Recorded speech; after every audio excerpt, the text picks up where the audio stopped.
My name is Bob Wayman, along with Mary Ann.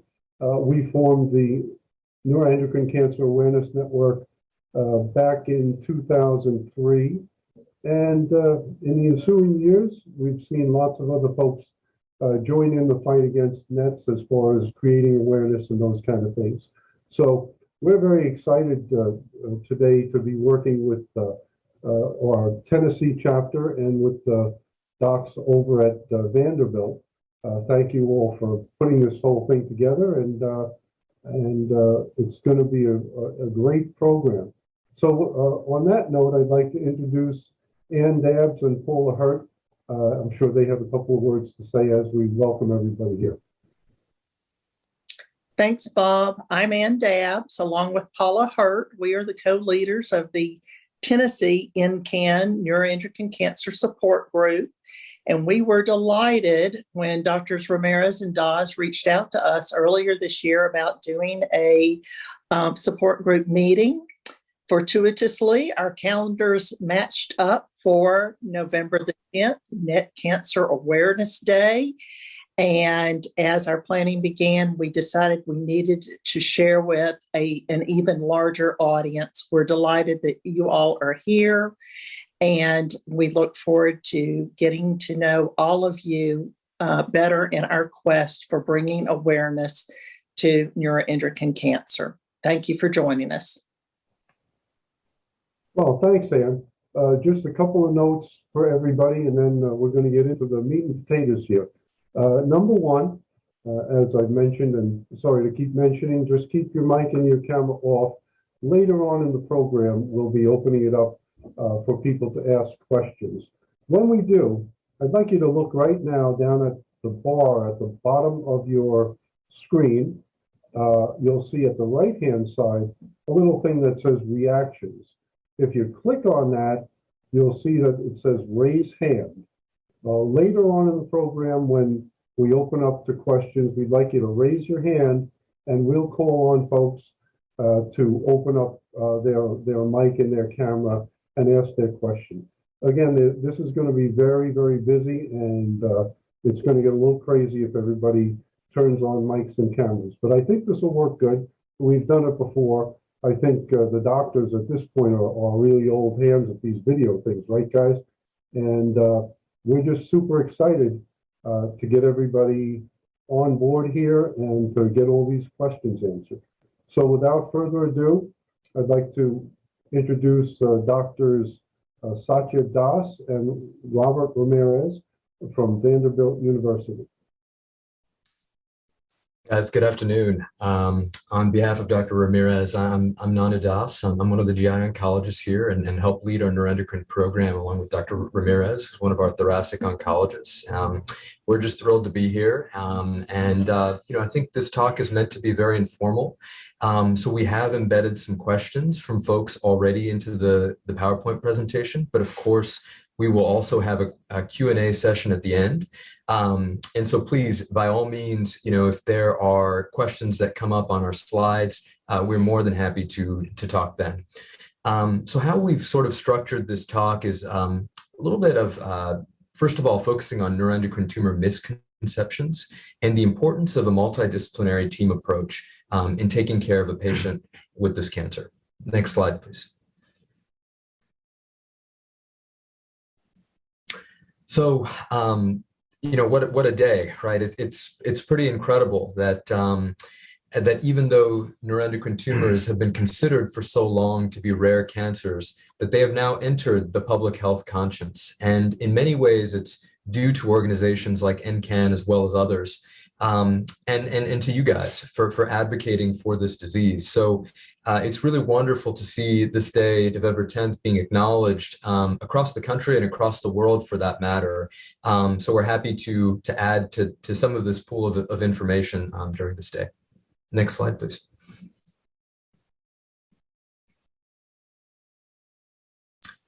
So with regards to an overview for our talk, we structured it in this way. We're going to start on an overview of neuroendocrine tumors.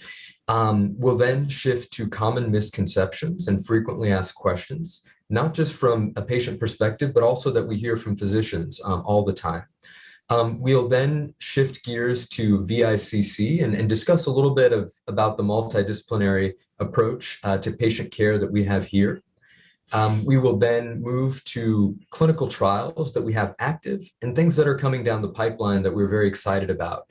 And then finally, we will end with the Q&A session. Next slide, please. Well, I want to chime in here, and I'll take over from here for a period of time. Thank you, everybody, for joining us today, and we are thrilled to be here with NCAN and Tennessee NCAN and the rest of you, and really kind of acknowledge this day, which is, as you could see from the earlier slides, a real special day throughout the country and throughout the world. So we're thrilled to be here. And I know that many of you are well versed in this disease already, but there may be some folks that are brand new to this journey, some caretakers and people who are interested in learning a little bit more about this. So we always like to kind of give an overview of that because I think it's good to come back and really kind of get an idea where we all started here. I think, as most of you know, neuroendocrine tumors are pretty uncommon cancers that can originate really anywhere throughout the body. So this is just a cartoon of how we classify these. We sort of break them into foregut, hindgut, and midgut tumors. The majority of these things tend to happen somewhere in the belly. So we see them a lot of times in the small intestine or rectum. We see them in the pancreas. Up to a third of the time, we see them in the lungs. And why this makes a difference is because sometimes we treat these things a little bit differently. Sometimes they behave a little bit differently, but they're still all part of that neuroendocrine spectrum. Next slide, please. Now, we don't know exactly what causes neuroendocrine tumors for the most part. Every now and again, there's a familial syndrome that can be associated with this, but that tends to be the minority of things. But what we can see here from this graph from a few years back is that the incidence of all different types of neuroendocrine tumors is increasing. Now you can see the various types that are increasing. Lung happens to be on the top there, and we think maybe this is because of better awareness, better pathology techniques, more imaging. A lot of times these things get picked up incidentally. Someone comes in for a scope on the knee and gets sent for a chest x-ray preoperatively, and that's where you get your diagnosis. So, but we're seeing more and more of these, so it's important to help spread the word about these types of cancers. Next. Now, how do patients present and what are the common symptoms? Well, they really vary, and it really depends on the primary location of the tumor and also if they are driven by hormones. So what I mean by some of this. So primary location, certainly you can have pain. If you have a tumor in the belly, you may have abdominal pain. If you have a tumor that is spread to a bone, you may have pain in a bone. Oftentimes we see people present with bowel obstructions. This has to do with those patients with small intestine neuroendocrine tumors, and that can present with nausea or vomiting or weight loss. Sometimes these things can bleed. You can have blood in the stool. If they're in the lung, you can cough up blood. We also see the hormone-driven cancers. So we think of the carcinoid syndrome, which classically consists of diarrhea and flushing and wheezing. But you can also have other types of hormone-driven syndromes. So those that increase the insulin level or gastrin or glucagon, and you can have various symptoms based on that. Many times they're asymptomatic. So again, the patient comes in for something totally different and gets a scan, and something is read out on the scan as abnormal. Next slide. So what do we do? So how do we work this up? And when you have that patient that comes in and they have that abnormality on a scan, what's the next step? Well, as cancer doctors, we can hypothesize about what this could be, but it all boils down to is what is seen underneath the microscope after that biopsy. So if we see a mass, whether it's in the liver or lung or elsewhere, the next step is going to be getting a biopsy in order to determine what we're dealing with. So we'll talk a little bit about what we look for on the biopsy. There's labs that sometimes go along with this, and we can talk about some of the imaging as well. Next. So many times when we get our pathology report, it will say biopsy consistent with neuroendocrine tumor, or sometimes it'll say carcinoid tumor. So that at least establishes our diagnosis, but there's so much more to it than that. And in many cases, we get pathology reports from different institutions, and that's all it says. And we have to use our own pathologist to look at this and say, all right, well, what are the other parameters that we're looking for? Neuroendocrine tumors range on degrees of aggressiveness from very slow growing cancers to very, very aggressive. And the way we classify that is we break them down into grades. So grade 1, 2, and 3, and there's actually 2 different types of grade 3s that we'll talk about. So the lower the grade, generally the less aggressive the cancer is. So as you can see there in the charts, grade 1, we say this is something called well differentiated. So this is sort of what it looks like underneath the microscope. Does this look like normal tissue? If it doesn't, if it looks totally different, then we call this generally poorly differentiated. But we also look at the mitotic count and also something called the Ki-67.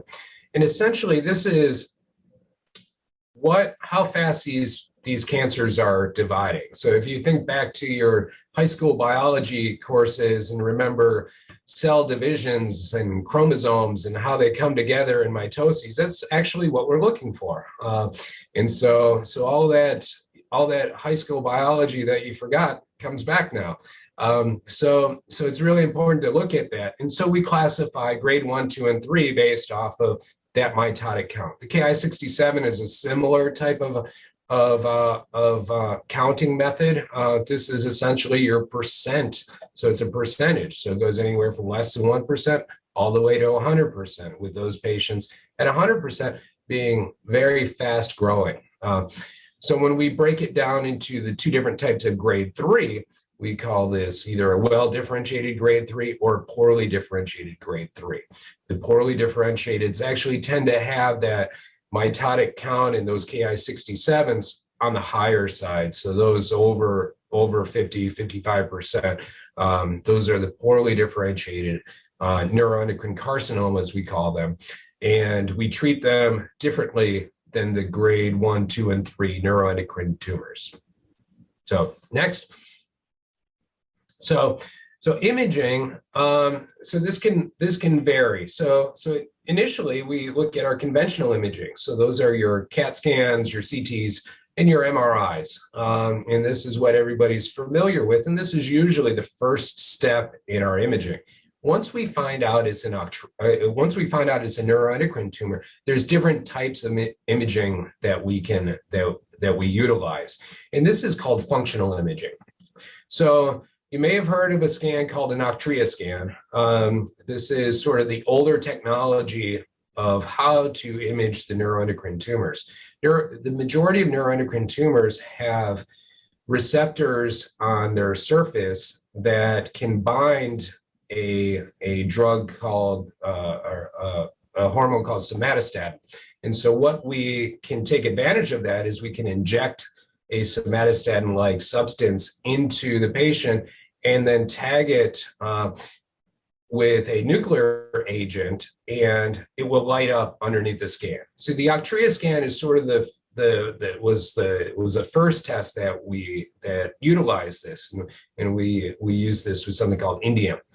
So But that's sort of the older technology.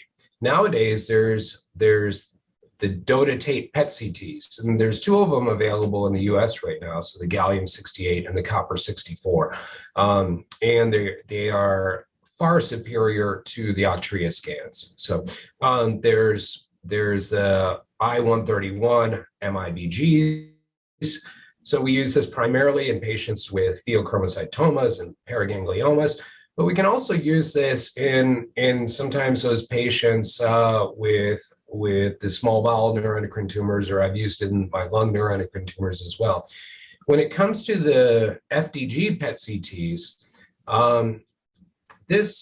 we tend to use this more so for those with that higher grade neuroendocrine tumors, so those poorly differentiated neuroendocrine tumors or carcinomas. So next slide.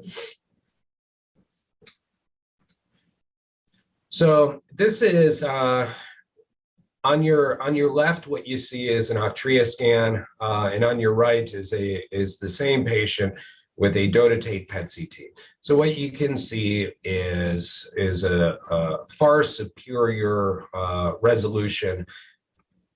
It's much easier to do a Dota scan for the patient as opposed to an Octria scan. I don't know how many of you have gone through Octria scans.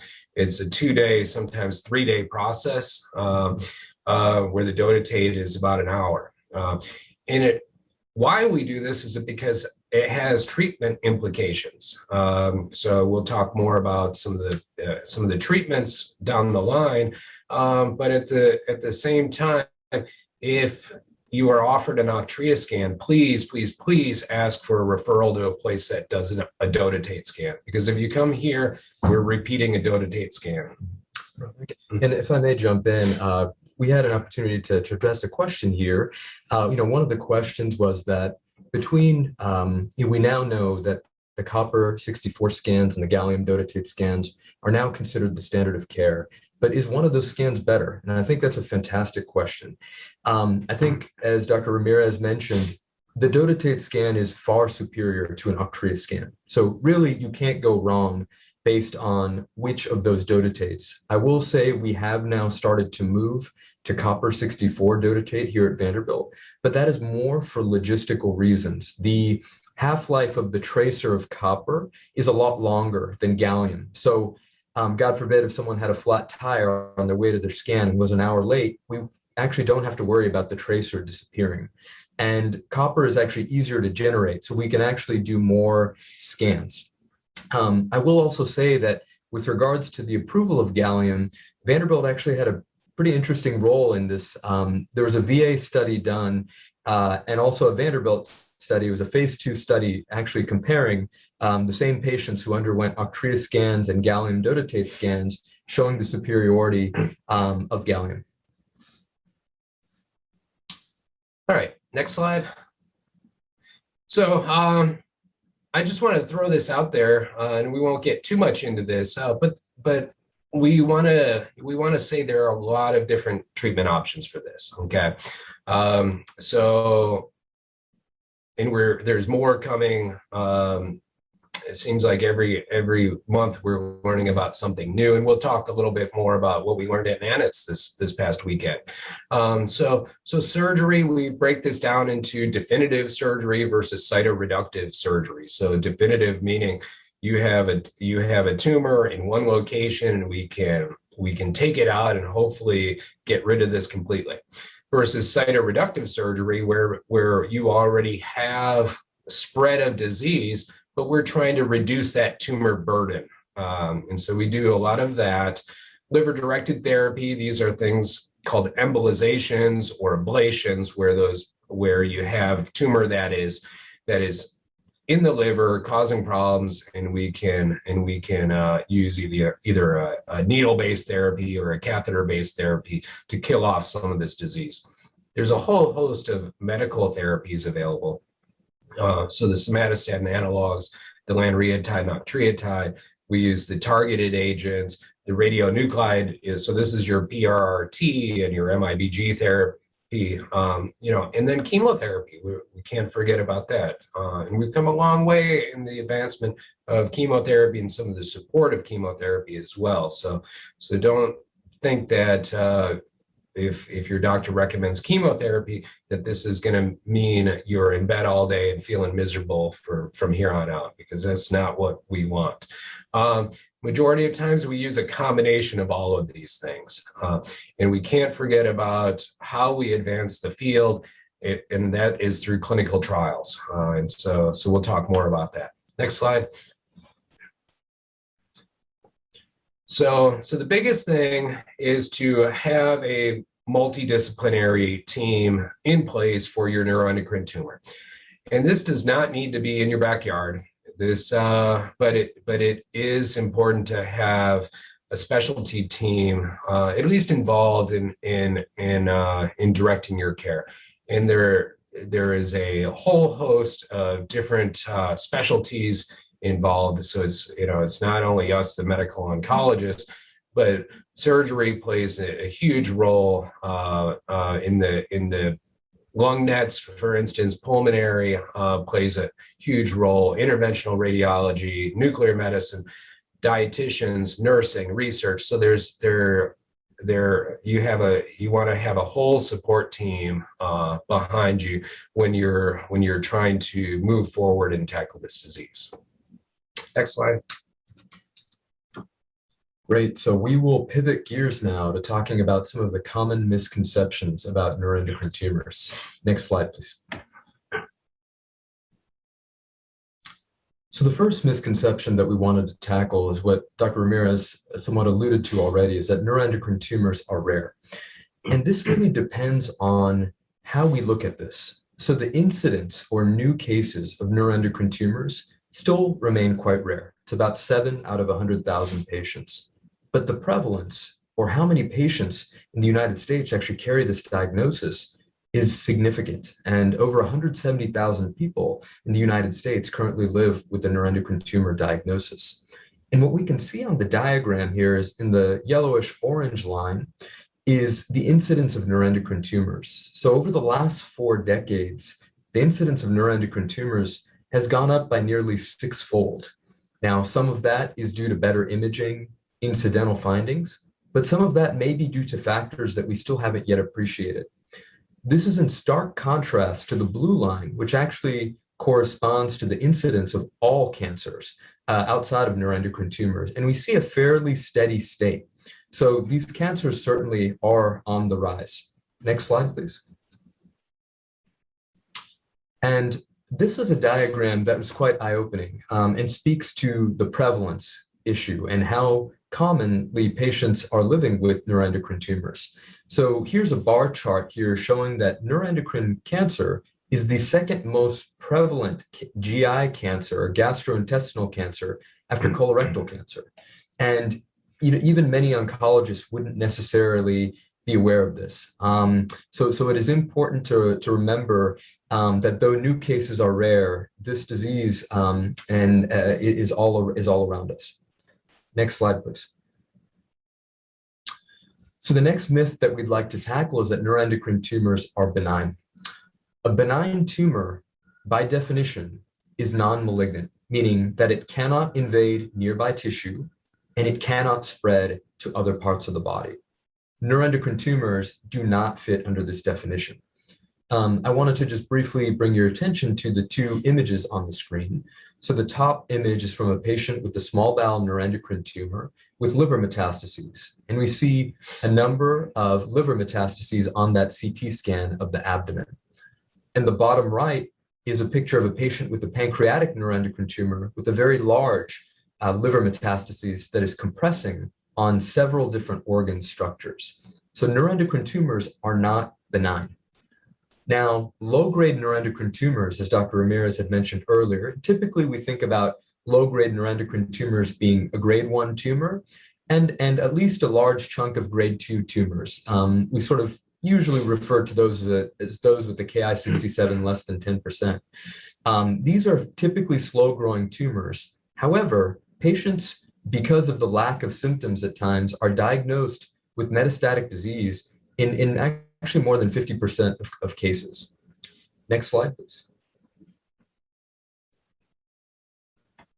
So this speaks to this point that neuroendocrine tumors are not benign. So this is based on older data from patient outcomes before truly the advent and utilization of PRRT.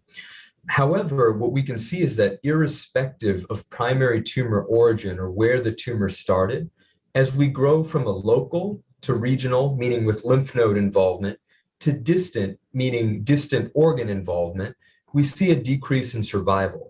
So this most clearly tells us that neuroendocrine tumors are in many ways like other cancers, in which though grade is more important than stage, they still carry malignant potential. Next slide, please. All right, so the next thing we'll talk about is a myth that we hear quite commonly, is that chemotherapy doesn't work in neuroendocrine tumors. And we see this a lot of times. Patients will come in and they were told that chemo is not effective. Well, chemotherapy is something that we use all of the time. And it really depends on what type of chemotherapy we're trying to use for this. And I'll talk about some of the studies that show that this is effective. Next slide. So this was a relatively recent study that looked at the combination of two different chemotherapies, and they're both oral agents. One is called capecitabine and temozolomide. This was a phase 2 study looking at patients with pancreatic neuroendocrine tumors, done in a prospective fashion, asking the question, does the combination of capecitabine and temozolomide work better than temozolomide alone? And what you can see here is that the combination improved that what we call progression-free survival in patients versus the temozolomide alone. But what also is important to point out with this is temozolomide alone was still an active agent. So we can see and sometimes we run into this problem where patients run into side effects and we have to drop one of the drugs, but you still get benefit. So this is a very good study showing that chemotherapy does work. Next slide. There's another study that we had done when I was in New Orleans, looking at our population of over 100 patients that were on this combination of treatment. And we broke them into the pancreatic tumors versus the non-pancreatic tumors. This certainly works better in the pancreatic tumors, no doubt. But at the same time, we can say that it is an active agent in the non-pancreatic tumors. So we can see that a progression-free survival benefit in those patients of about 11 months. So and that doesn't mean, when I say progression-free survival, that just means that chemotherapy has run its course. It doesn't mean overall survival. It means that chemotherapy has run its course and we need to make changes. So, and whenever we're doing this combination treatment, whether sequencing with PRRT or chemo or targeted agents, we look for that. And we always say, all right, what am I going to do when this stops working, whenever that may be? And we don't know when that's going to be, but this gives us an idea of sort of what to expect. Next slide. This was this is the latest data. This is data from the Moffitt group. And this looked at CAPTEM across the spectrum of neuroendocrine tumors. And again, what you see here is it seems to work best in those neuroendocrine tumors of the pancreas, but also they looked at those patients with the small intestine tumors and also the lung tumors. And what you can see is actually decent improvement in progression-free survival and also responses. So does that responses, meaning does the tumor shrink?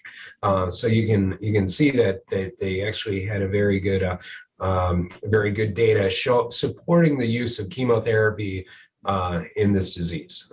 So next slide.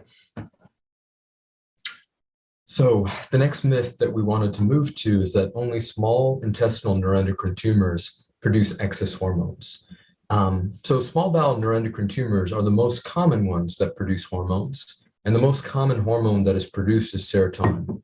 And this is classically described as carcinoid syndrome, which is defined by a flushing, as seen in the gentleman in the top of the screen, sort of a flush that starts from head down, often going to the torso, and diarrhea, watery diarrhea.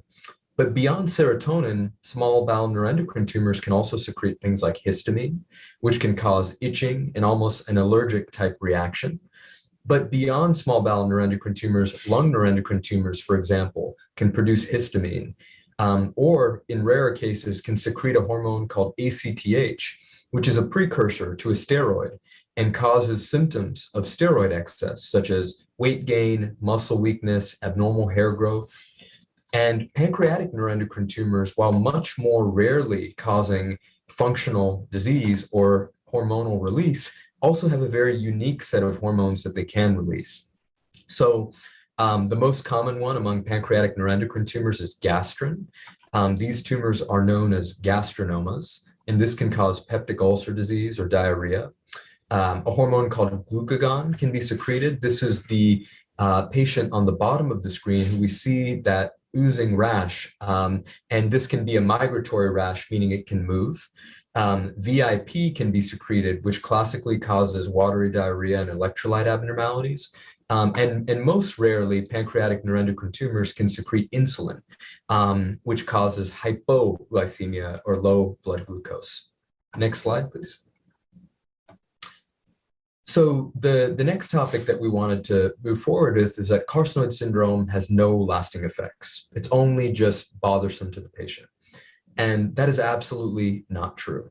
So 20 to 50% of patients with longstanding carcinoid syndrome can develop what we call carcinoid heart disease. And I think this mechanism is actually important to go over. So looking at the diagram of the cartoon on the right, we see a neuroendocrine tumor denoted by that tan circle in the small intestine. It produces a hormone, 5-HT, which is the precursor to serotonin. Now, typically 5-HT is broken down in the liver to 5-HIA and excreted.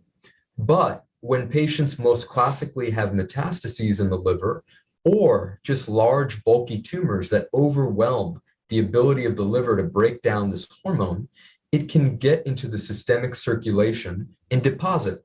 And the largest amount of venous return goes to our inferior vena cavas, which then deposits into our right heart. And that's actually why the right-sided heart valves can be most involved. Now, in carcinoid heart disease, all valves can be involved, but most commonly it's right-sided heart valves. How that presents for patients most commonly is shortness of breath, lower extremity swelling, and sometimes even abdominal swelling or distension.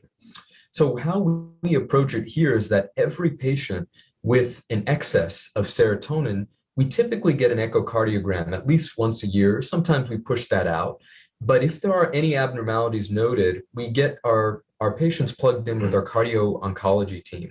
And these are colleagues who specialize in not only carcinoid heart disease, but other cancer-related heart conditions. And that is extremely relevant because if carcinoid heart disease develops, the only way to reverse that process is by replacing the heart valve. And there was a question that we wanted to address that a Tennessee chapter member had raised about, are we aware of any evidence that carcinoid heart disease can contribute to the incidence of strokes caused by atrial fibrillation? Now, that's a terrific question. Carcinoid heart disease can cause stretching of the chambers of the heart, particularly the right side of the heart. The conduction channels go over that area. So we do see more arrhythmias or atypical heart rhythms in patients with carcinoid heart disease. And atrial fibrillation is one of them. So the short answer is that we don't know, but one could plausibly think that if you have a higher risk of atrial fibrillation, you may have a higher risk of strokes, and the importance of being on blood thinners and other discussions with cardiologists and your primary doc. Next slide, please. So the next topic that we wanted to address is sort of fresh off the press, and somewhat surprising, even for us. So the myth here, as we've put it, is that I need octreotide prior to or during any major surgery if I have carcinoid syndrome. And this is something that we used to do in every single patient. But there is some recent data that tells us that we may want to at least re-examine this. So this was data from Dr. Pommier's group in Oregon, and he looked at over a 3-year period about 150 patients who with non-pancreatic neuroendocrine tumors who underwent almost 200 abdominal operations. And at Oregon, they believe that carcinoid crisis is not due to excess hormone, but rather a type of shock that can happen during surgery.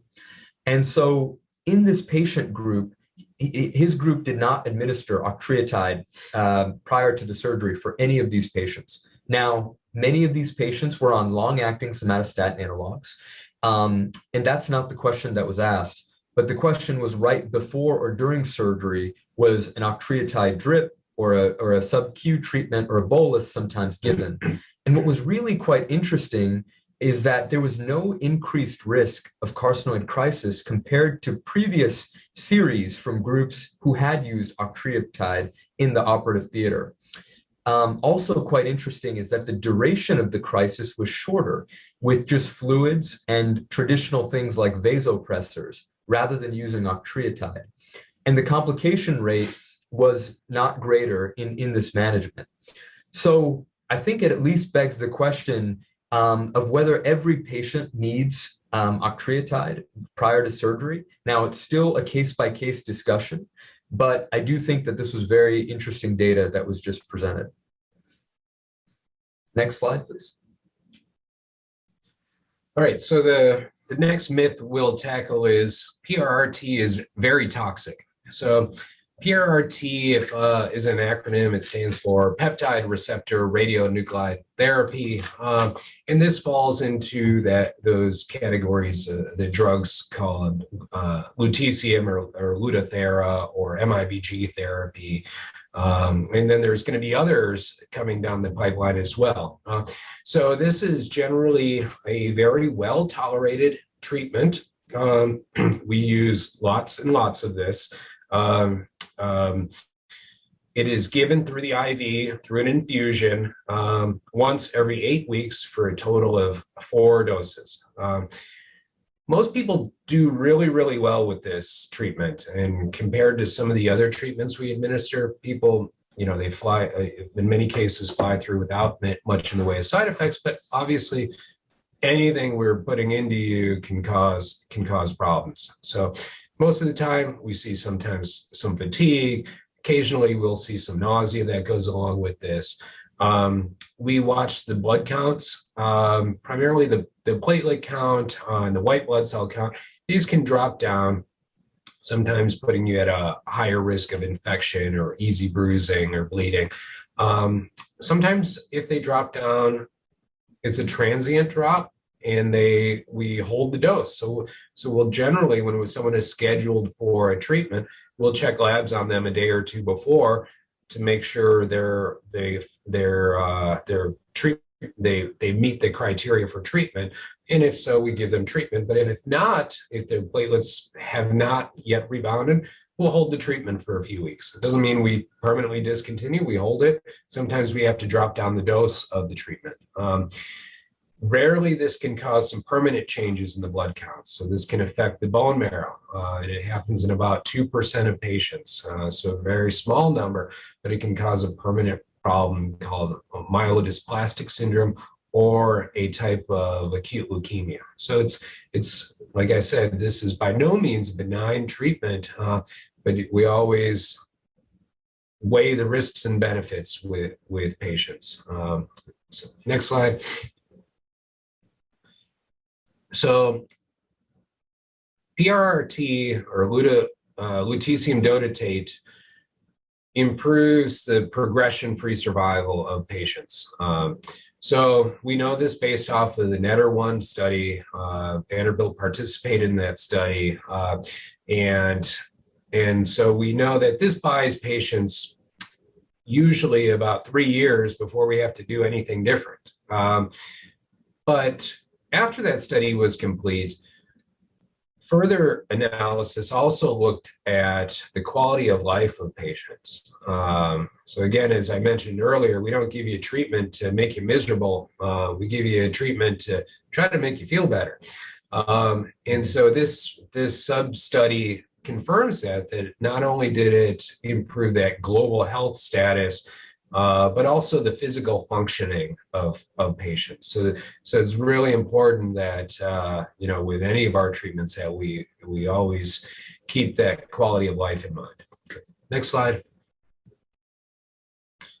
So another myth is that PRRT can only be administered once. I think, and again, it depends on where you're at in the country or in the world, actually, as far as is how you go about this.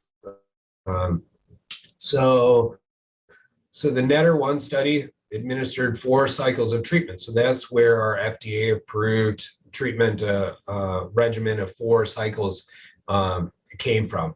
But in other parts of the world, and also in this country, what we're finding out is after patients progress, whether if they get to that 3-year mark and now they've got new disease popping up, as long as their blood counts look okay, as long as there's not a bone marrow issue going on, there's data to support the use of repeating, readministering the lutetium dotatate.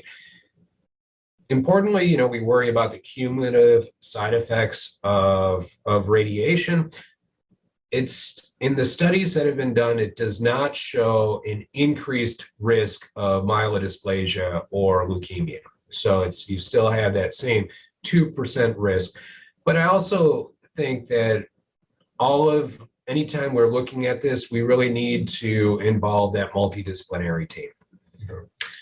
If I may just jump in for a moment too. So this is a question that's also actively being explored in clinical trials. There's a clinical trial in development that is actually looking at repeat PRRT versus a pill called Everlinens, and that may be opening nationally in the next 6 months.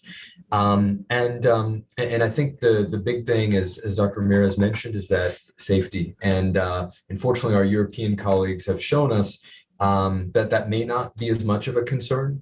And typically what we also hold to be true is that patients needed to have benefited at least for a year after the completion of PRRT the first time to be a candidate. Now, of course, it's a case-by-case discussion, but just one of the general rules that we hold.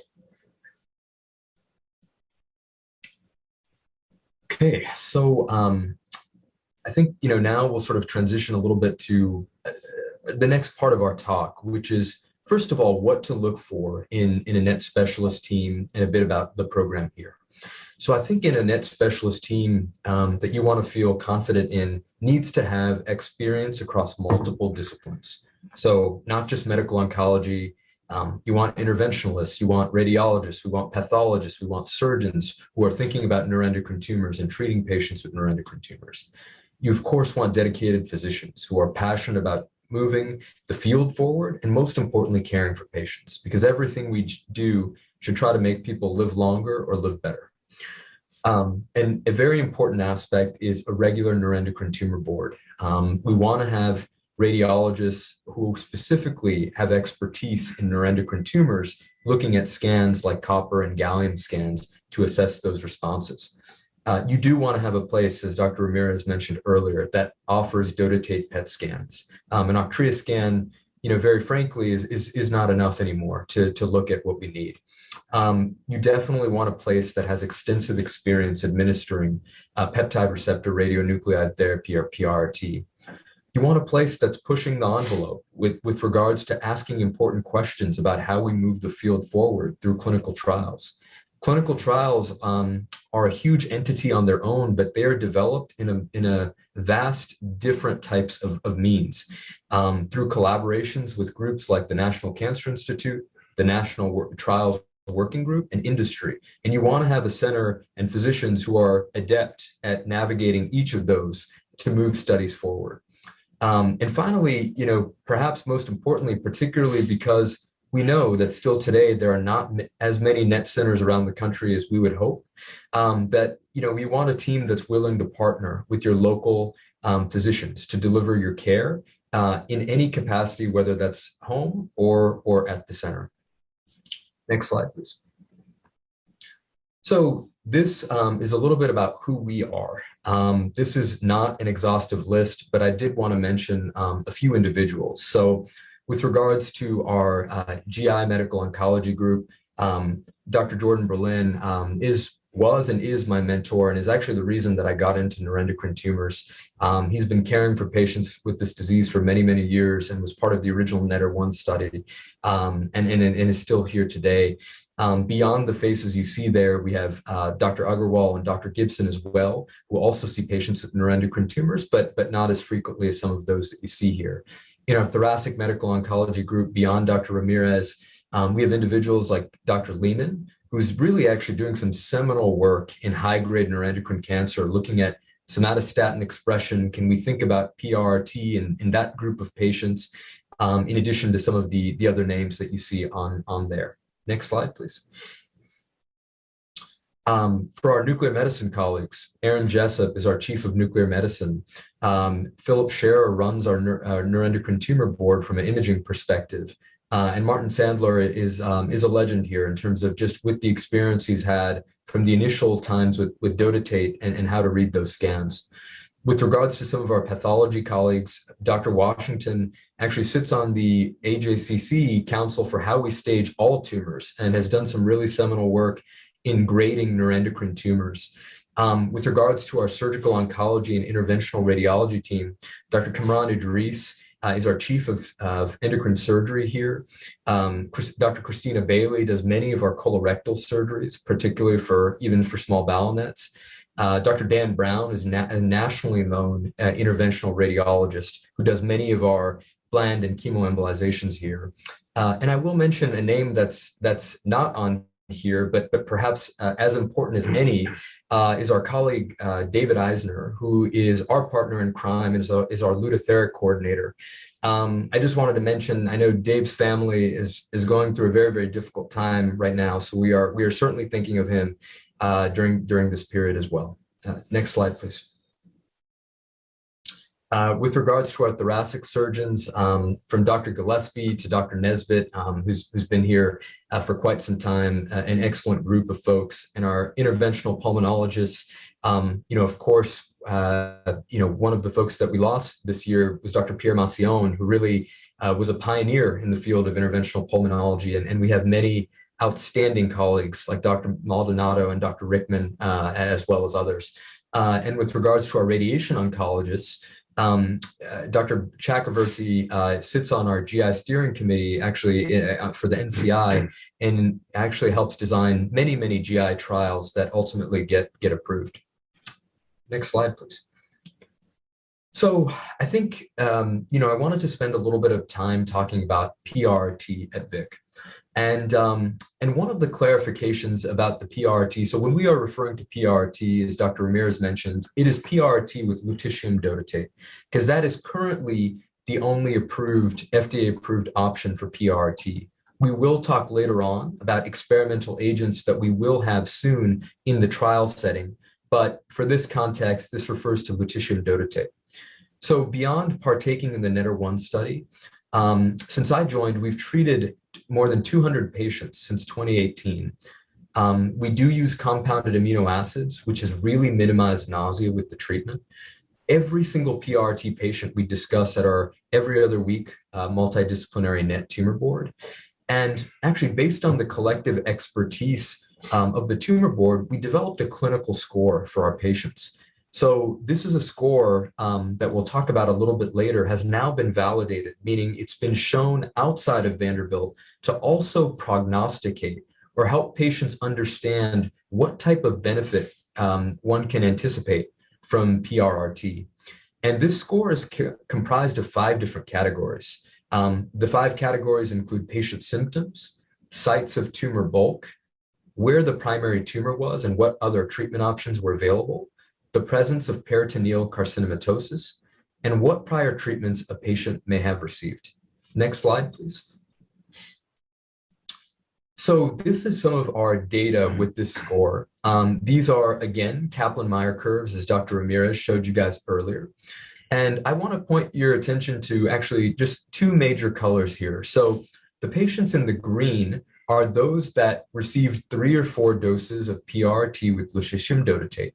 The solid green line is patients with the low clinical score, meaning a score of, in our categorization, of less than 4.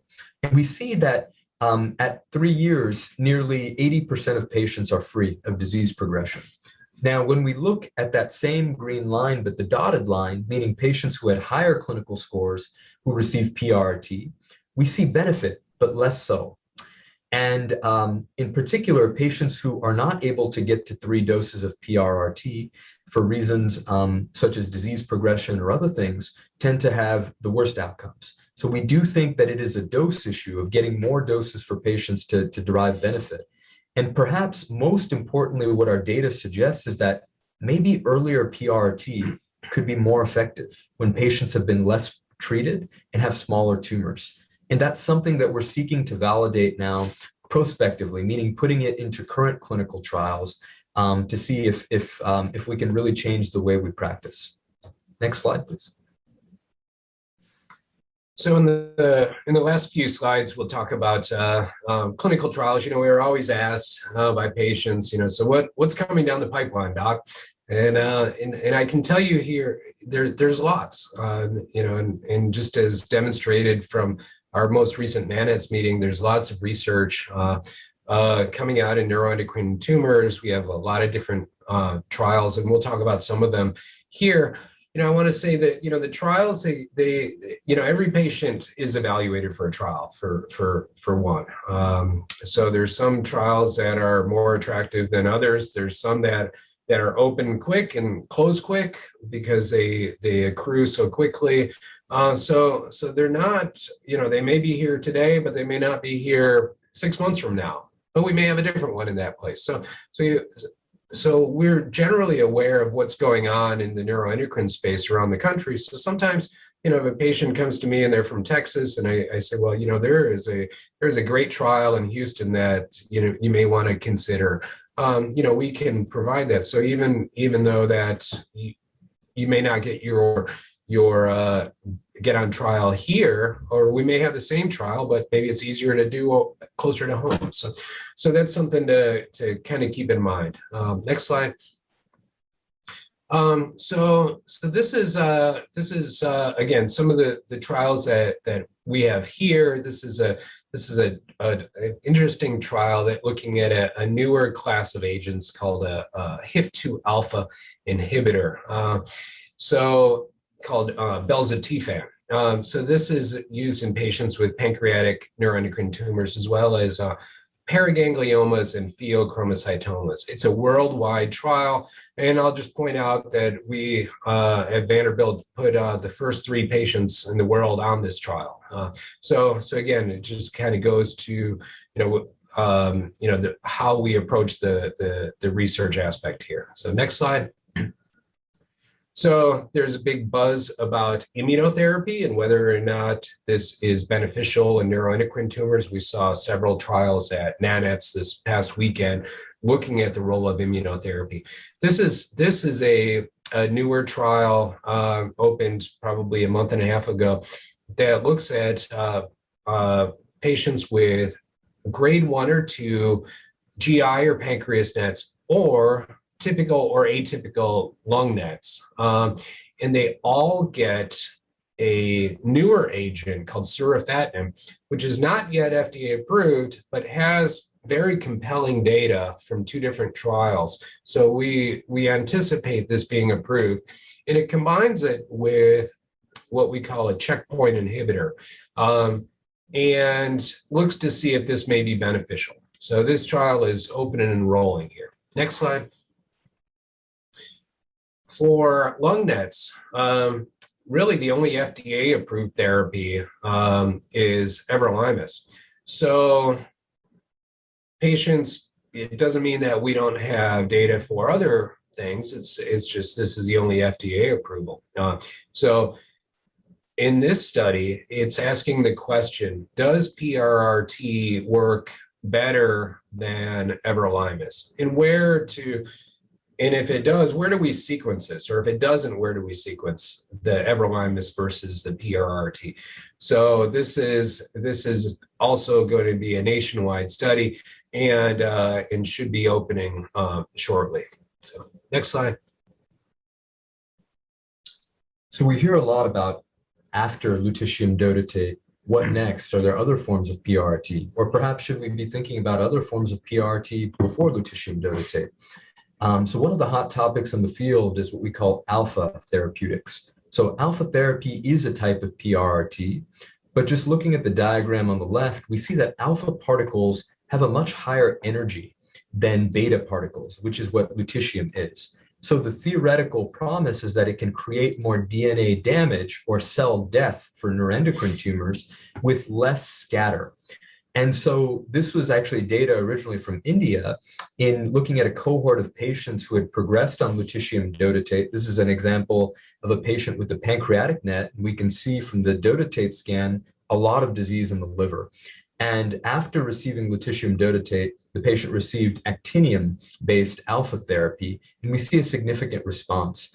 Why this relates is that we're very happy to say that we've been selected for a study that will be opening in early 2022 with actinium-225 in patients with gastrointestinal and pancreatic neuroendocrine tumors who've progressed on lutetium dotatate. So that study will be very important into perhaps establishing where alpha therapy may fit in. Next slide, please. We're also looking at how to perhaps better improve upon lutetium dotatate. So this is a trial that we have in development currently. One of the very interesting things from the NETTER-1 trial, which got lutetium approved, was that patients with large tumors, defined as tumors greater than 3 centimeters, had a less of a duration of response or benefit from lutetium dotatate. So we are looking at patients with grade 1 and grade 2 midgut neuroendocrine tumors who have these large tumors and are basically going to have these patients to undergo surgery to remove bulky tumors as well as other disease that the surgeon can get, and then get PRRT with the hopes that we can, one, improve the effect of PRRT, but also learn why bigger tumors are more resistant to PRRT. Next slide, please. So this is now shifting gears to the disease space that is poorly differentiated neuroendocrine carcinomas. So these are the grade 3 tumors that are highly aggressive. This is a study that we are actually fortunate to be running nationwide through the National Cancer Institute that is looking at an investigational DNA damage repair blocker. And what this trial is doing is first establishing the safety of this DNA damage repair inhibitor in combination with established chemotherapy, irinotecan or topotecan, and particularly any high-grade neuroendocrine carcinoma patients would be candidates for this trial.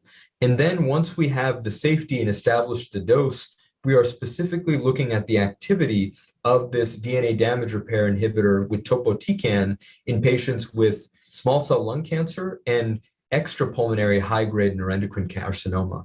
So as we know, this is a tumor site which is in grave need of more treatment options. And we're hopeful that if this treatment shows effect, it may be adding to the practice for our patients. Next slide, please.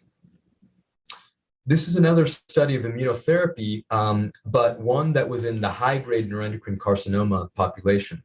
So this was a trial rather, that looked at patients with high-grade tumors, and all patients received the checkpoint inhibitors nivolumab, ipilimumab, and a blood vessel blocking agent called cabozantinib.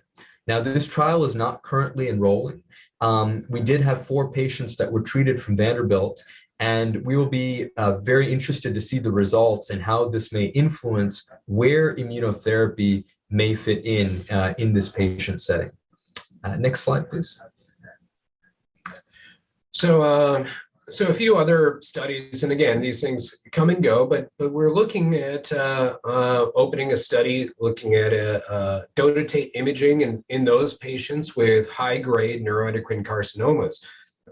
Believe it or not all of those high-grade patients get a Dota scan. So we're looking to see, does this benefit patients? And more importantly, does this open the doors for additional treatment like PRRT? We are opening another study next year with using PRRT in the small cell population. And then also the latest is, how do we combine PRRT with other established agents? So we'll be looking at a study using sunitinib in patient, which is an FDA-approved therapy for pancreatic neuroendocrine tumors, and combining it with lutetium. So there's more and more of these things. Dr. Das and I have meetings nearly every day with individuals either from industry or cooperative groups looking to do these types of studies and move the field forward. So there's lots and lots. It's a very exciting time. So next slide. And finally, we'll wrap up here by saying, again, I think it's important to be seen at a specialty center, and whether it's here or another specialty center, but you want someone who sees this disease on a regular basis. So, so in order to be seen here, it's a very easy process. It's a referral from an outside physician. Usually it's the oncologist saying, all right, I want you to go see this specialty group. If you haven't seen a specialty group, if you're with an oncologist, ask them about it and say, well, who do you use for your neuroendocrine tumors? And certainly if you want to be considered here for a clinical trial, we put a few links up on the PowerPoint there for a clinical trial, and also a self-referral. Now, do you absolutely need a diagnosis of a neuroendocrine tumor prior to being seen? Well, while that's preferable, it's not required, but we can work all of this up, and there's plenty of patients that we see with symptoms alone, and sometimes it turns out to be a neuroendocrine tumor, and sometimes it doesn't. And it's always a good day for me and for us when we can say, your symptoms, I don't think are related to a cancer. And so that's always good. So I think there were two questions regarding this as well. So the first was, let's say you're already seeing an oncologist here at Vanderbilt. Can you see Dr. Ramirez or I? And one of the things is, of course, the first thing is your care is the most important thing. So all of our colleagues here are quite collegial. I've had folks who already see a GI oncologist and would like to see me for a second opinion, and that usually is not a problem. So I think just having an open discussion with your oncologist, and in all likelihood they will say yes. So that shouldn't be an issue. The second question was, in general about responding to patient messages. And getting in touch. And of course, this is something that, we're always trying to get better on. This is, of course, very individual provider dependent. We usually try to get back to our patients as soon as we can, within 24 hours. If for whatever reason, you guys are having any issues about not hearing back from a patient, your physician here, please just let Rob or I know, and we'd be happy to look into that, because we want to make sure that you're heard and have access to your doctor. So, the biggest things are, keeping in touch, and, a very easy system is through our medical record system. We have a patient portal. So you can send us messages through there. You can call us. We have a navigator as well. So you can have a direct line to that. So without having to go through the phone tree. And you can email us. So that's sometimes the easiest thing. So next slide. So there's our emails there. Please feel free to send whatever questions you have, or if something didn't make sense here. We're always happy to try to clarify things and help out moving forward. So. Yeah, and Bob, we were just going to say, so we have some questions here that have already been submitted, and we were going to go through those first, if that was okay, or did you want to open it up to the floor? No, that's great. They're all patient questions, folks who were here, so let's go through those. And and we'll go through That sounds great. So the first question we have is that how can a patient differentiate between carcinoid crisis and overload of severe carcinoid syndrome symptoms? I guess I'll go ahead and take that one. It's an excellent question as well, right? And in many levels, carcinoid crisis, most commonly we think about occurring in the context of a major intervention. So a surgery, an embolization, something where the tumors are directly being affected. However, severe carcinoid syndrome can also cause some of the things that are seen in carcinoid crisis. So things like shortness of breath or blood pressure instability or severe dehydration. So I think the big thing is that usually we think about severe carcinoid syndrome being outside of sort of the operative or interventional setting, whereas carcinoid crisis we think of being in more the operative or interventional setting. But I think the symptoms, there's a great degree of overlap. Next question was related to recommendations following for following octreotide protocol during surgery. Well, as Dr. Das pointed out, we were, this was an oral presentation on at the NANETS meeting on Saturday by Dr. Pommier, and quite intriguing. And it was a very well-designed study. It was a prospective study. He had retrospective analyses already. And when we design clinical trials, we always look for that prospective data to come in.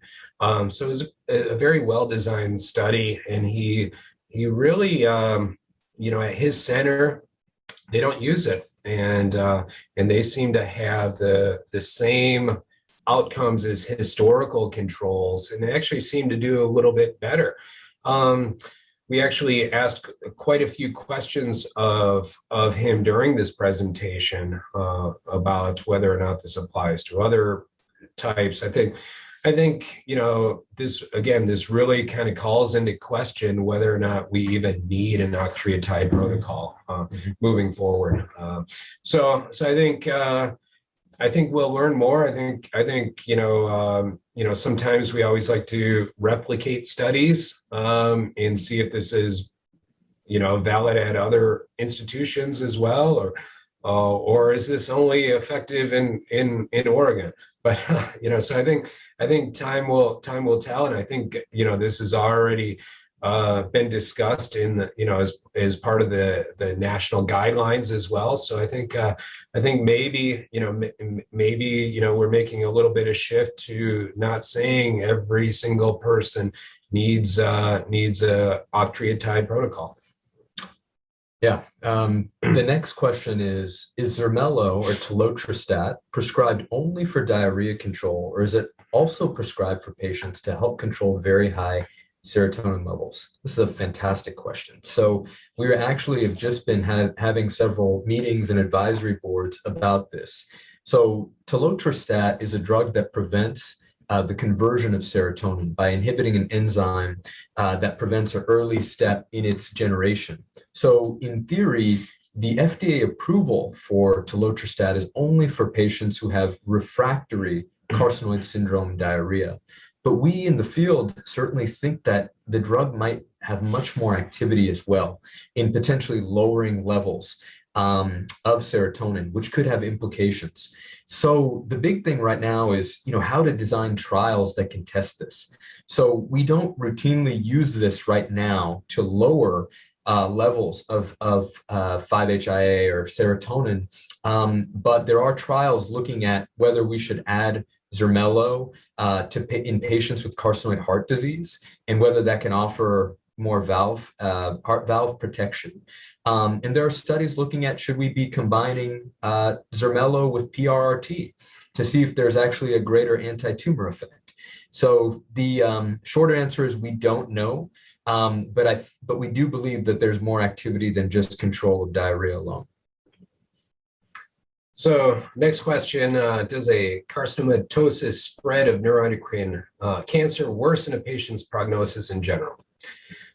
So carcinomatosis is spread of disease along the lining of the small intestine or the enlarged intestine.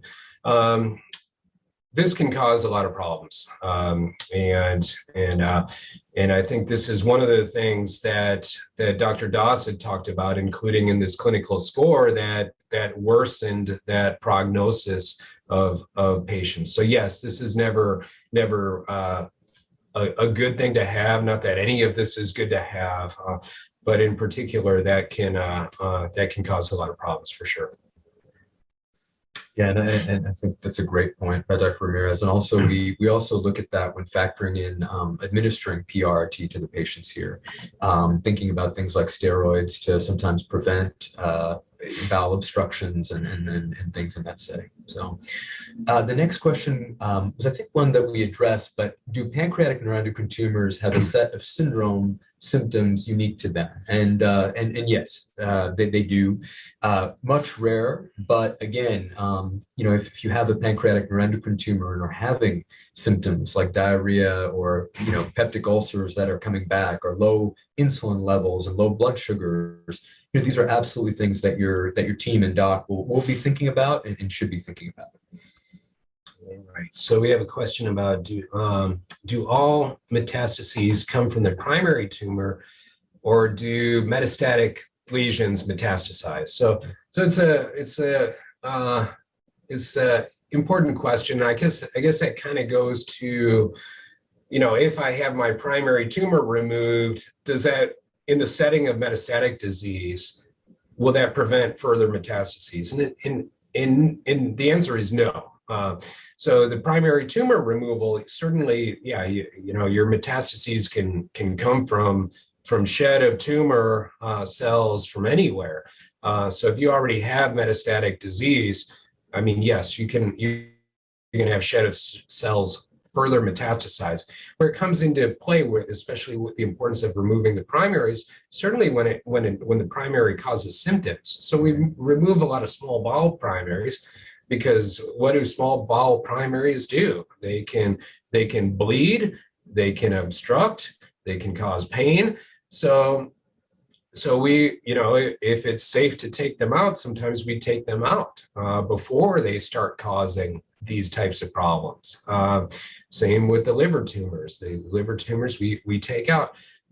But the other thing that's important to note is not everything that we see on a scan represents your total volume of disease. So there may be disease underneath the surface that we can't see just because it hasn't grown to a point where we can actually see it on a scan. So that's why, especially in the metastatic setting, once we take tumors out of the liver, we're never going to say that, all right, your disease is all gone and it's never going to come back, because we knew it was metastatic from the beginning, and there's likely things that we can't see, but that's why we continue to follow people for a very long period of time.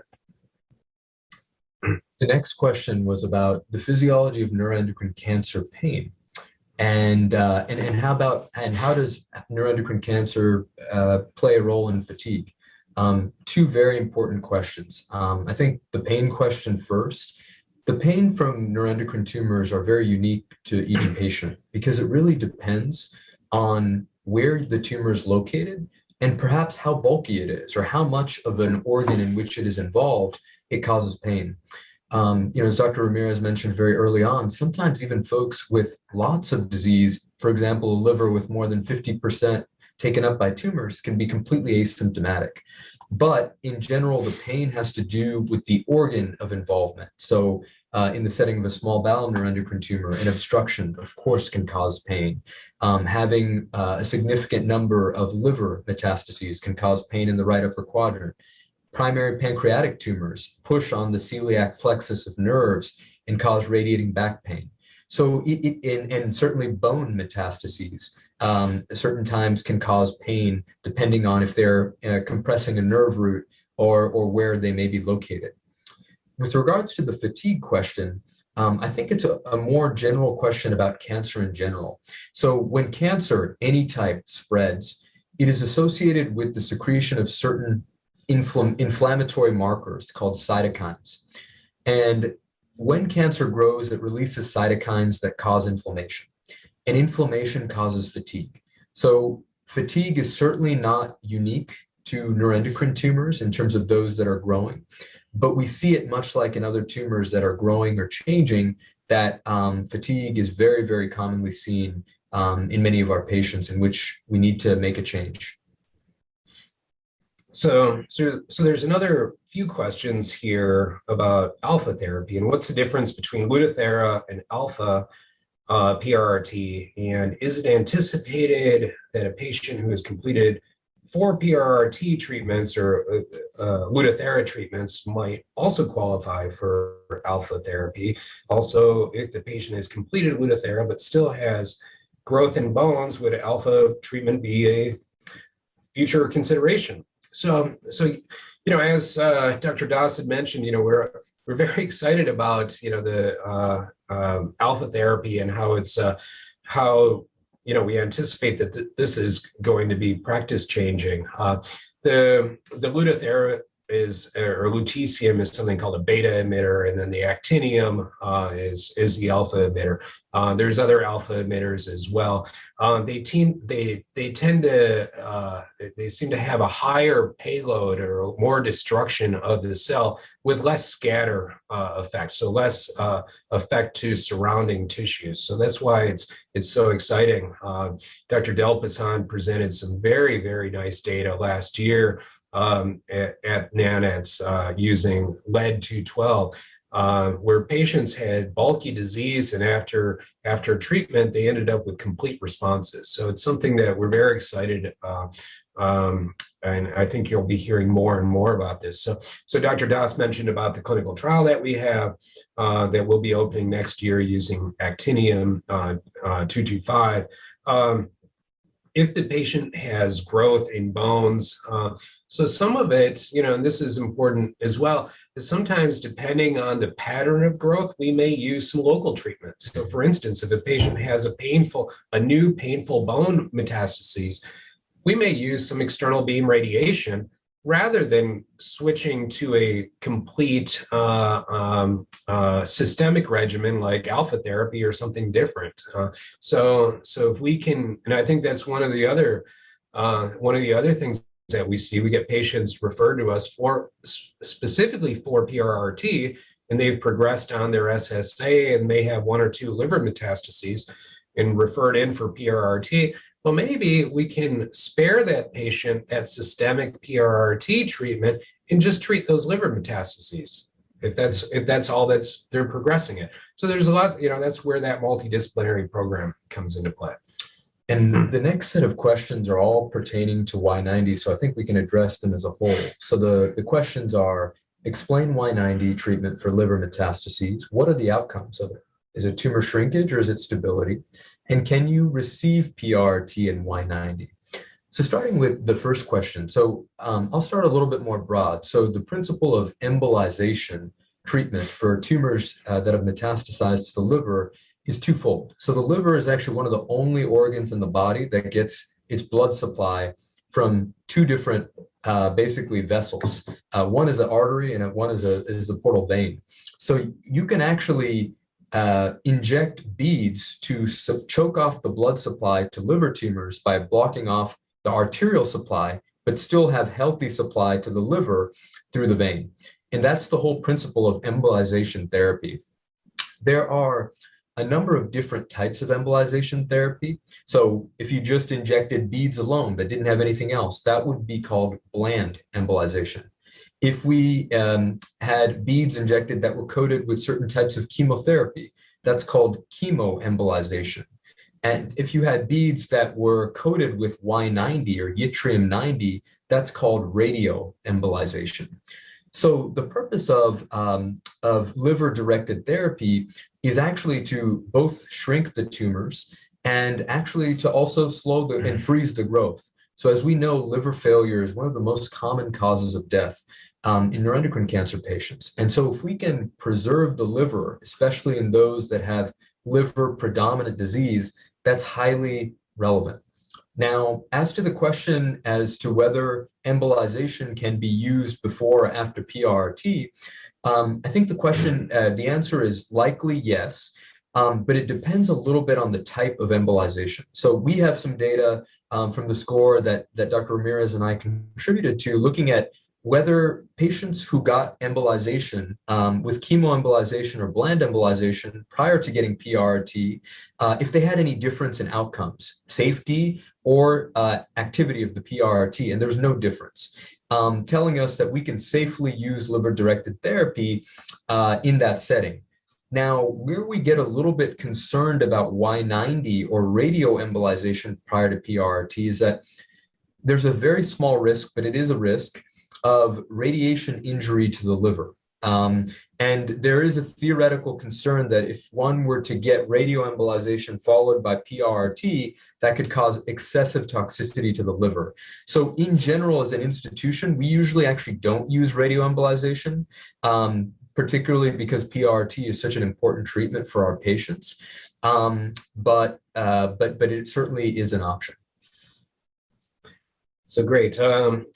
A few more related questions. One came in on the chat that is related to this. So are receptor negative tumors responsive to PRRT, and what encouragement do you have for a grade 2 non-receptor positive in line of treatments?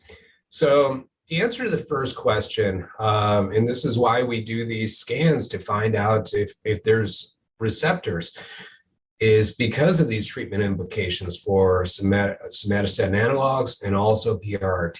So those patients who are negative do not benefit from PRRT. So, but that doesn't mean we don't have a whole other slew of options for patients, including those, moving forward. So for instance, everolimus in combination capecitabine and temozolomide, surufatinib is coming. We use sunitinib in certain cases. There's other agents that have phase 2 data that we can sometimes go to. And then there's, the whole host of clinical trials that we talked about as well, not only here, but elsewhere. So there's these things, it may be worthwhile to say, all right, well, if I don't have receptors on a dotatate,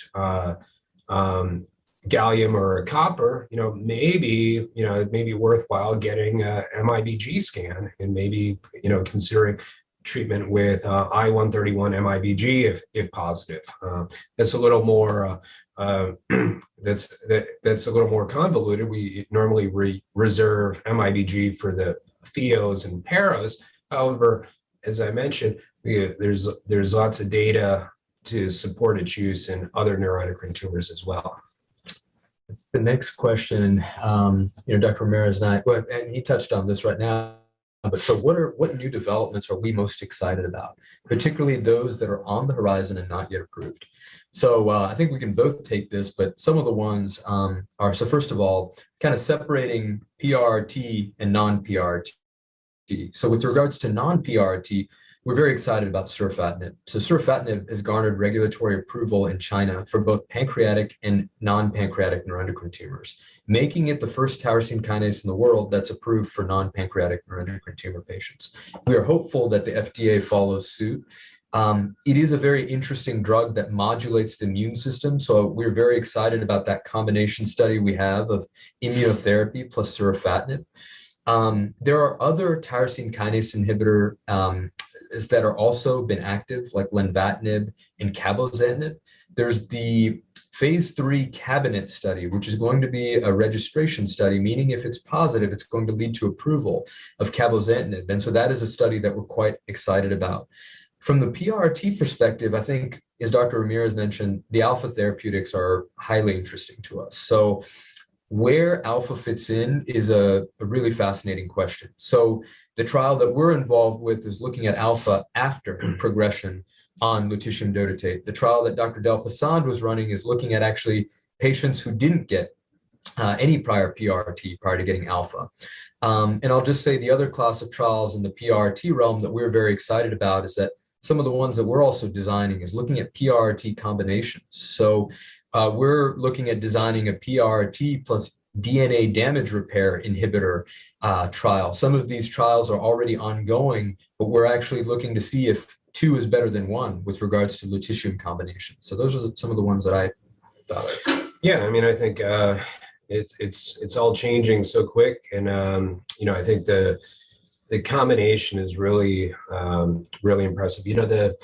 At NANETS this past weekend, there was a study looking at the use of immunotherapy, a checkpoint inhibitor, in combination with surufatinib in the high-grade setting, which actually showed a substantial improvement in progression-free survival. I think the immunotherapy drugs have yet to be sorted out and whether or not they're beneficial in this space. So it was a surprising result. There was a very similar study presented at the same session using another immunoagent, pembrolizumab, in combination with chemotherapy, and they were vastly different. And so maybe this, the TKIs combination with immunotherapy may work better than the chemotherapy with immunotherapy. So I think, time will tell, but that's why we do these trials, is to really figure out, how we're approaching patients and treating, 10 years ago, we were treating this much different than we are today. And I would expect in 10 years from now, we'll look back and say, I can't believe we were treating patients like that back then. So we hope not, but we hope to advance. But sometimes we see this.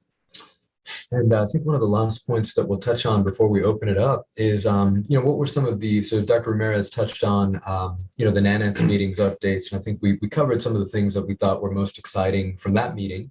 With regards to some of the updates from our NCCN guidelines meetings, I think the big focus has been on these grade 3 well-differentiated neuroendocrine tumors. So this was the entity that Dr. Ramirez had described, that these are tumors with the Ki-67 of greater than 20%, but are not poorly differentiated or are not bizarre looking.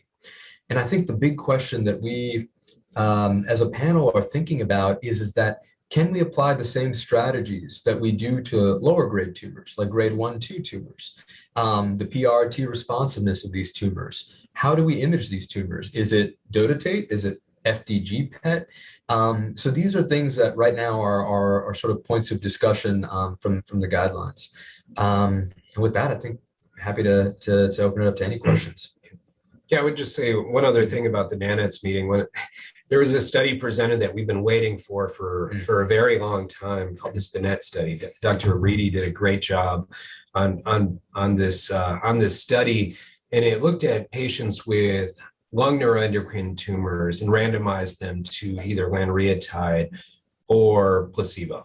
And this took a long time for this study to accrue and for results to be generated. It closed early because of poor accrual, mainly because lanreotide was already being used, so you needed to be naive. But this did confirm that lanreotide did have benefit to patients with lung nets. We sort of knew this. We kept this in the back of our mind. There was a lot of retrospective data, but this was that first prospective study to really tell us that this had benefit. So that was a huge advance in the lung net world. So. Well, thank you, gentlemen. We appreciate that. It's been really awesome amount of great information.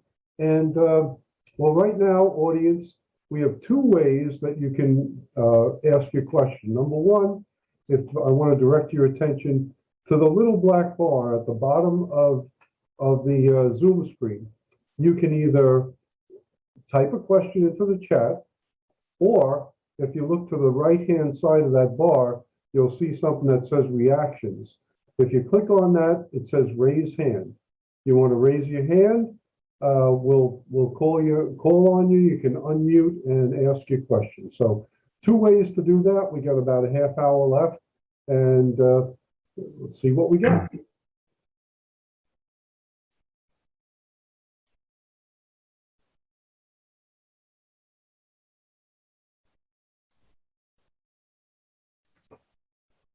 Okay. First question looks like it comes from Ann Dabbs. And Ann, why don't you unmute and ask your question? Okay, Bob, thank you. Gentlemen, thank you. This has just been a remarkable presentation. I'm so excited. One question that came up after our group submitted questions to you earlier this month was there seems to be a lot of chatter among our medical professionals about a change in attitude towards some of our diagnostic blood work or even surveillance blood work. Could you all elaborate on that and what you think is most important for diagnostic tools and for surveillance? Thank you. Sure. Sure. So this is a great question, because I think what you guys may see is also Dr. Ramirez and I may also have a little bit of variation as well. So, I think the big thing is that in terms of surveillance, outside of scans, up till now, there are some biomarkers in development, and we can touch briefly on them. There hasn't yet been a biomarker that can consistently predict neuroendocrine tumor recurrence. There is a blood-based biomarker called the NET test, which has shown some very promising data in its ability to distinguish between neuroendocrine cancer recurrence or progression on treatment versus not. But it still remains to be seen how it's going to be used in the clinic. And a lot of that relies on, which hospitals are allowing it to become part of things that we can order. With regards to some of the other biomarkers, personally speaking, for patients with carcinoid syndrome, I will use a 5-HIA level. I typically rely on plasma. I've moved to that from urine because of the same sensitivity, and I think it's a lot easier for patients to get. But personally, I don't use things like a chromogranin or some of the other levels which can fluctuate due to a variety of different things, whether those are drugs or inflammation. But definitely curious to get Dr. Ramirez's perspective. Yeah, no, I agree. Chromogranin is sort of, I think all of us who do this on a regular basis don't order it. I haven't ordered a chromogranin in years. I think, sort of it depends on, if you have an elevated level at your initial diagnosis, that's what will follow sometimes. So for instance, if you have that elevated 5-HIA, that's very useful to follow moving forward because that can, while it can fluctuate a little bit, that sort of tracks along with your disease. So for instance, if you have a very elevated 5-HIA and you have a small bowel tumor with liver mets, and we take out the small bowel tumor and we take out liver mets, I would expect that 5-HIA to come down. Once it starts creeping up, well, then maybe we say, all right, well, maybe we need to watch you a little closer. Maybe, it's going to be time to change therapy at some point. It really depends. So some of the markers that will sometimes follow, so the 5-HIA, the serotonin, certainly if you have that elevated serotonin, we're keeping a very close eye on the heart. There's other markers called pancreastatin, which is something that we'll check. I just had a patient come to me. He was a pancreatic neuroendocrine tumor that was resected and popped up with liver metastases. He initially had an elevated chromogranin, and he got treated and did much better. But his doctor had checked a chromogranin level, and it was through the roof. And he looked great. And I said, let's check a pancreastatin level and let's get a scan on you. And if pancreastatin was normal, scan was normal, I said, don't check chromogranins anymore. So there's lots of this. There's other levels that we can sometimes check. So for instance, I just checked a histamine level on a patient because she was coming in with severe itching, and yes, her 5-HIA was normal, but her histamine was very elevated. So this is something that we can sometimes follow through. So I think the question is, what do you do with that elevated marker? So and does this change treatment? And I think that's where we struggle sometimes with the markers, is saying, all right, how does this impact our management? So I think there's no 100% perfect marker, but I think there's some that we should follow and some that may be questionable. And we see. Oh, I'm sorry. Go ahead, Doctor. No. I'm sorry, Bob. I was just going to say, did you have? I'm sorry. I saw a question from Lisa in the chat box and was going to address that. Yes, go ahead. Yeah. So Lisa, thank you for that question. So she asks, for the Actinium-225 trial, how many maximum lutetium treatments could the patient have received? Great question. So the protocol, there are still some final tweaks. So from what I recall, the original time that we've seen the protocol, it sounds like PRRT only once. So in terms of a max of 4 treatments. Now, I think this was something that is still in discussion. But the main reason being is that we want to make sure that the company wants to make sure that the bone marrow of patients is safe and the actinium isn't too toxic. So I think 4 prior treatments was the original, how the trial has originally been written. But I think stay tuned as well. I think there's going to be first line alpha therapy trials as well coming out at some point. So yes, while we're waiting for another question, I have one, and it's interesting. There are so many patients logging in from pretty much all over the country, and the insurance issues abound. Some people can travel out of state, some can't. They need great information like this. What is the availability of virtual medical consultant? So that's a great question, and it's somewhat in flux, especially with COVID. So when COVID hit, we all learned how to do telemedicine very quickly.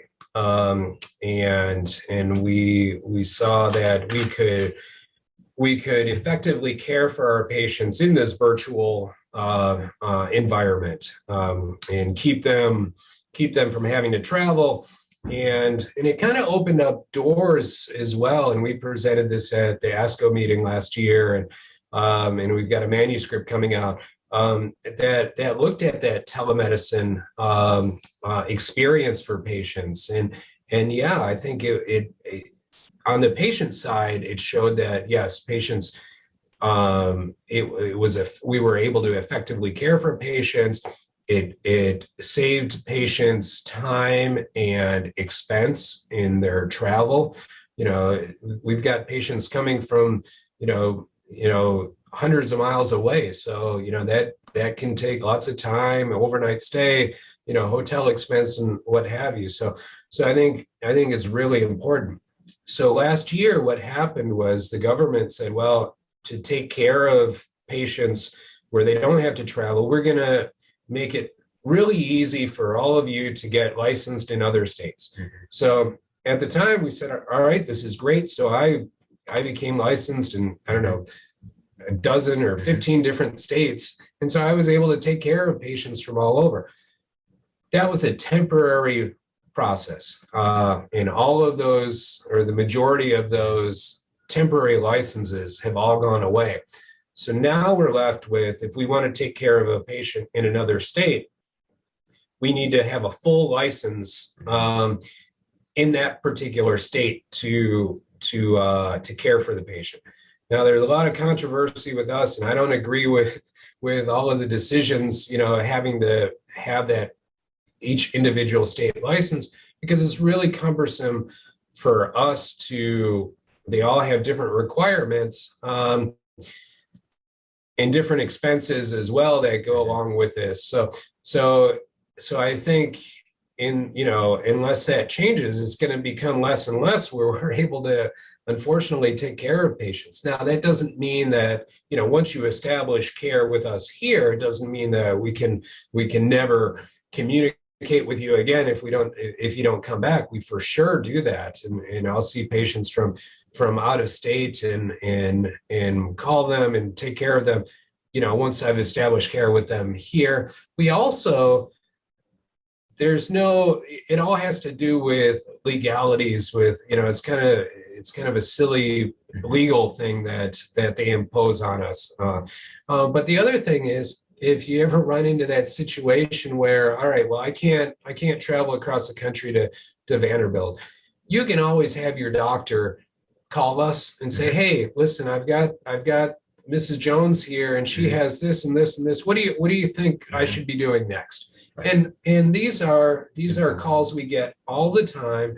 And so, and it just takes talking to your doctor saying, hey, can you call, this specialist over here and see what they would do? And many times we can say, all right, this is what I would do, or this is what I would be thinking. Or, hey, there's a net specialty center right down the street from you. Maybe they can be seen there. So, yeah, I definitely echo Dr. Ramirez's sentiment. I mean, it is frustrating, to in the middle of COVID, having access to all our patients in a very easy way from multiple other states, and then all of a sudden having that being taken away. So hopefully we can revisit the way we actually think about licensure and access to our patients, particularly those that are established. But I agree that there are other mechanisms by which we can always still take care of our patients. And sometimes it is the advocacy of that local doc, but we're always happy to take a phone call or get a message and respond in that manner. Well, thank you. I think it's important to know those options, that's for sure. And understandable that there should be some concern for folks who do the licensing, just to give them out to everyone. So thank you for that. I don't see any other questions, folks. You got another minute or two. If you have a question, just type it into the chat box or raise your hand. And it looks like Ann. Go ahead, Ann. Just can't get enough of this opportunity. Okay. I think a patient and a physician have a relationship of responsibility in the care of that patient.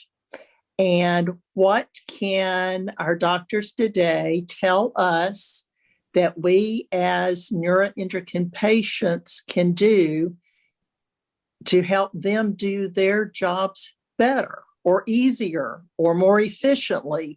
What can we do to help those to whom we have entrusted our health? I mean, that's an amazing question. But I think it really speaks to what you hit on, which is that, the relationship between a patient and a doctor is a sacred one, right? And I think openness and communication is the key, as it is to many, if not all, relationships. So I think really we recognize and appreciate that you guys put your hopes and lives in many times in our hands, and that's a big responsibility that we don't take lightly. But I think the big thing for us is just letting us know, what's going on. I think, many times what we've experienced, that patients are so considerate that, they may not want to burden you with something, or they don't want to bring something up that is bothersome in their day-to-day, but maybe they think is not important to their net care. I think we focus on patients as a whole. I think we've always prided ourselves on that. And so I would just say is that, please be open with us and let us know. And it doesn't always have to be related directly to disease. So, I think that's the one thing that I can say. Yeah. I agree with that. I think, Dr. Dawson and I have surely seen patients who came in with a devastating side effect where their symptoms started weeks or months ago. And if it were recognized on the front end, rather than, I'm going to see Dr. Ramirez in another 3 weeks, so I'll just mention it to him then. Well, then, maybe we could have had a different outcome on things. Now, when it comes time to, talking with your local oncologist and saying, hey, how do I get referrals to a specialty center? I think that's all it takes. I think, all of us are, we know our limitations. And we welcome second and third opinions, and we say, and I'll send people elsewhere if I don't have the expertise that I need. I'll say, hey, go see this person here, go see this person here. Or sometimes patients will ask me about, hey, I want to get a second opinion. And I think that's great. I think, the more opinions, but I always caution, when you get your second opinion, make sure you go to a place where they have a specialist and is able to treat this effectively. So there's, and then, again, if you run into a scenario where your doctors say, no, I'm not referring you for a second opinion, maybe it's time to rethink that relationship, because even the greatest doctors, they recognize, second opinions and third opinions are very valuable. So that's what I would say to that. Very good. I see there's a question in the chat, and then Dr. Kev, I saw that you had raised your hand, but then you put it down. If you're still interested in asking a question, please just appear on screen and unmute. Meanwhile, the docs will answer the question in the chat. I don't know how to be on screen. You're not missing anything anyway. So all right, I do want to. Dr. Kev's first. Go ahead, Dr. Kev. I was really just going to, and Dr. Ramirez just hit on it. But as a physician myself, it's always been difficult to,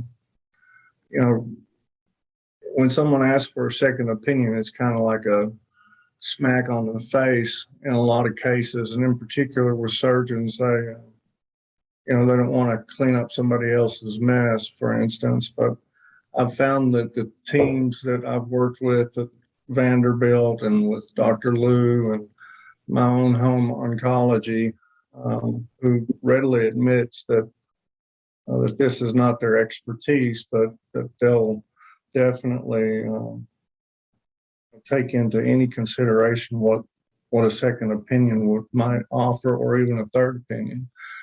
But anyway, I just really wanted to applaud because you guys always send records, you always make it easy, and I really love that. And I also I'm very appreciative that my local oncologist, who happens to be Saji Eben, and then Tiffany Snipe, his nurse practitioner. Anyway, it's very nice of them to work with each other, particularly, there's a lot of times, a lot of that behind the scenes stuff you just don't get paid for. And, I appreciate it. And I know you don't get paid for it. I wish I could pay you for it somehow, but it's very nice to have a team, particularly a team that talks and even does tumor conferences. A lot of places don't even do tumor conferences for that matter. It's very nice to have this team, and it's very nice to have the neuroendocrine teamwork of the NDABs and then the NANETs and all the support staff, and most of all, my wife, who helps keep me in the middle of the road. So thank you all very much. We're always trying. Thank you for that. I guess, the one thing I would add is, we're all human over here as well, and we make mistakes. And I want to, say if you run into, something you're unhappy with here, please feel free to let us know about it, so we can take the corrective measures. If you're unhappy with me, tell Dr. Das. If you're unhappy with, but yeah, I think it's really important to have that communication. So we're always striving to get better. So that's how we get better. Exactly. Yeah. And then Lisa's question was regarding. Okay. So yeah. So with again the Dr. Pommier's data. So what would you say to patients with carcinoid syndrome who are concerned about an oral surgery? What does the surgeon or patient need to prepare? So I think the big takeaway is that I think it's important to get, have your long-acting somatostatin analog on board. I think that we know is very important. I think that's a good bit of safekeeping to have, to make sure that, we know that syndrome control and tumor control is there. Now, with regards to, sort of actually having, I think it's fair to say that octreotide should probably be available, in the operating suite, or at least where the surgeon could have access to it.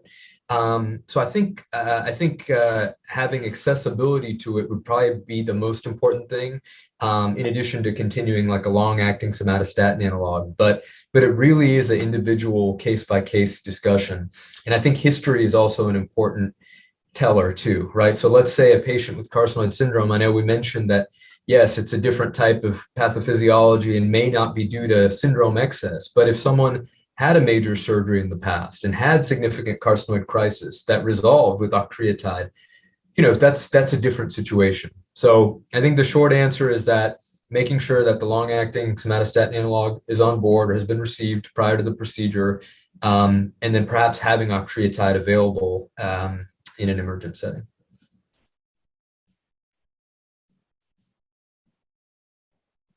Well, all right. It looks like there are no further questions. So going once, going twice. Anybody with a question? All right. Well, we may be winding up a couple minutes early, but I'd love to give the docs an opportunity with 10 minutes left. If you have any final comments for the general group. Yeah, sure. I think we can each give a few statements, and just, I just wanted to first of all thank you guys, Bob, Marianne, and Paula, many others. I mean, without you guys, this event wouldn't have happened. And so we love to interface with patients. At the end of the day, everything we do is patient-centered, and it should be. So we really appreciate this opportunity to talk with you all, and also talk about some of the things that we're excited about. And I think just as sort of a parting statement, I think it's amazing to see the evolution in the last decade in this field. Before we had one FDA approved drug, and now we're, getting to hopefully in the teens. The degree of how we're understanding these tumors is changing. The dynamism of the people that are involved in the field. I think what makes me so excited and so happy is also interfacing with younger colleagues from other institutions who are maybe interested in neuroendocrine tumors or getting into the field. I think it's a very, very promising future, by way of the doctors that are entering the field. And I think what was alluded to earlier is the networking and the community we have. I think just as, you guys have an amazing, and our patient community and our patient advocates is truly, I think, unique to amongst all cancers. Our doctor community is also unique. I think I've yet to find perhaps another tumor site in which people are as collaborative as I've encountered in this field. So I'm very, very optimistic, about the future of neck care. Yeah, I agree with all that, and that's what's been challenging this past year and a half with COVID is these meetings like this, not being able to interface directly with patients, because I think you do get so much more when you're face to face with somebody. So we're looking forward to the day when we can where we can all be face to face once again. So hopefully that'll happen sooner rather than later. It is a special community, being involved in this for several years, going back to New Orleans and recognizing once I got there, knowing that, wow, this is much different than the usual oncology community. So it was really interesting, coming through that these past number of years in moving from New Orleans to Vanderbilt. Despite that, as you can see, the Saints are playing the Titans this weekend, and I'm still a Saints fan, so we'll see how that goes. But again, yeah, I want to thank NCAN and Tennessee NCAN and everyone who tuned in for their support with this, and certainly we are always open for questions. Moving forward, where please feel free to reach out.